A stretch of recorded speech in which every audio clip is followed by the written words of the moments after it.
Hi, good morning, Grover. Thanks for joining us. I'm one of those Democrats who I guess is using all those talking points that you mentioned there, and I don't know yet what my tax cut looks like, but I live in New York City, so it's probably not that awesome. I'm curious, though, looking ahead to 2018, where we know that the tax legislation will be a critical point of contention here between Republicans and Democrats.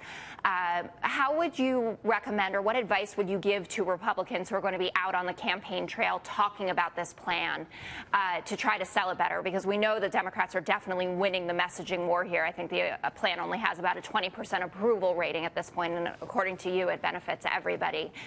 So what advice would you give to congressmen and congresswomen and senators who are out there defending it? The Republicans have an easy road in the future because this is all downhill now.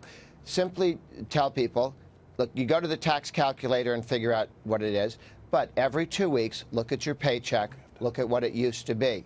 Half the country has a 401k or an IRA or a defined contribution savings plan.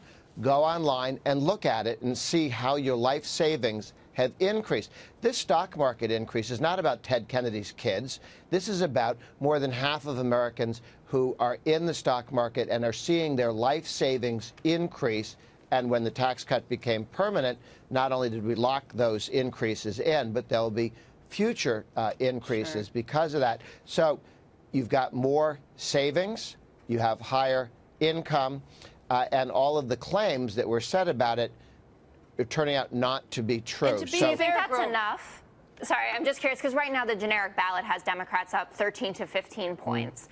And we know, historically speaking, that it is just time for a wave. But do you think this is enough, that the GOP can hang on to the House because of this? I think this does a couple of things. It gives the Republicans a talking point. We did something very large, very complicated. Something Obama said he wanted to do is to take the business tax, the corporate rate, down from 35. Even he understood it was necessary.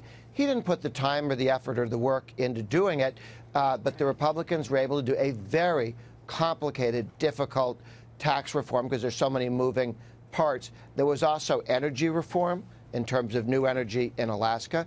It was also health care reform in terms of making Obamacare voluntary. 6.6 million Americans aren't getting screwed. Grover, there's so much. But I want to point to something that there's a really good piece in the Wall Street Journal about this. A lot of companies around the world, so global companies, are just not U.S.-based, are disclosing that the tax plan is actually going to affect their bottom lines, and not in a good way.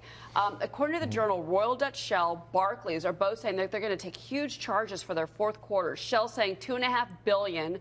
Barclays saying $1.3 billion over deferred assets and liabilities. I mean, that's one of the, I think, I guess not a surprise, but this is one of the first ill effects we're seeing of the bill. Your initial response to this? Well, two things. All of these companies were telling people we really want the lower rates and we're willing to give up some of the deductions that we've had in the past. And so they were trying to reduce a lot of the deductions and credits and so on the business side as well as the individual side. Those are one-time hits. What changes for business permanently is that the after-tax cash flow increases because you get to keep $79 of every 100 you earn instead of 65. And that is every year into the future, and it was made permanent.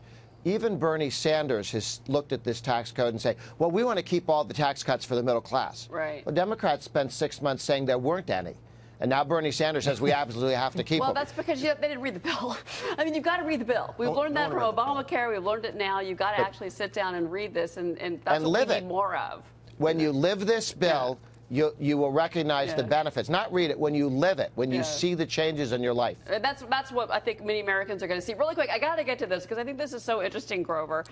There's this actress, Jenna Fisher. I don't know if you ever watched The Office, but she put out this tweet, and it got fact-checked, and it's pretty funny. She tweeted her misplaced outrage about the GOP tax bill. Here's what she tweeted. I can't stop thinking about how school teachers can no longer deduct the cost of their classroom supplies on their taxes, something they shouldn't have to pay for with their own money in the first place. I mean, imagine if nurses had to go buy their own syringes. #UGG. Twitter users actually were fast to point out, hey, guess what? That $250 school supply deduction is still in the bill, Grover. I mean, it's like another example of, like, you know, people just don't seem to understand what's in it. And maybe that's a messaging problem on the GOP side. I don't know. Well, they're also competing with some in the media that are reading from the other team's playbook and just trying to come up with some sort of complaint. And that makes for interesting television. It's not part of educating the American people about what's in a bill. And the other one is many ideas were floated out there. There was even, that were around, and then people latch onto that and miss. It didn't go in the bill, and the reason it didn't go in the bill is for just the reason that you think, somebody wants to criticize if it was in the bill. So settle down, take a look at what's in the bill, live with it, and if they would report what's in the bill rather than spend all their time trying to attack it, they wouldn't make as many mistakes. Michael Block, the emotion of this. I mean, that's what we're saying. I mean, let's analyze the bill, look at the numbers. You're a numbers person versus getting. Yeah, I mean, look, bottom line here is, first of all, corporate earnings are going to be go higher because taxes are lower. Taxes lower, bottom line higher. We get that in a vacuum. That's what happens. My issue is this, Grover, and for anyone else listening, everyone keeps talking about trickle down. Corporate taxes, we see some of these companies giving bonuses, giving wage increases. That's nice. The whole point is this going to really lead to economic growth, wages consistently higher here? Does trickle down really work? I'm still saying no here. I'm saying that this leads to moral hazard issues, and we end up with another asset bubble. Wealth effect is great until it gets out of control. We're seeing Bitcoin now. What's next? Grover, that's the issue. I got 30 seconds, Grover. The good news is by having lower rates, we become a tax haven. We will be getting trillions with a T of other people's money brought into the United States.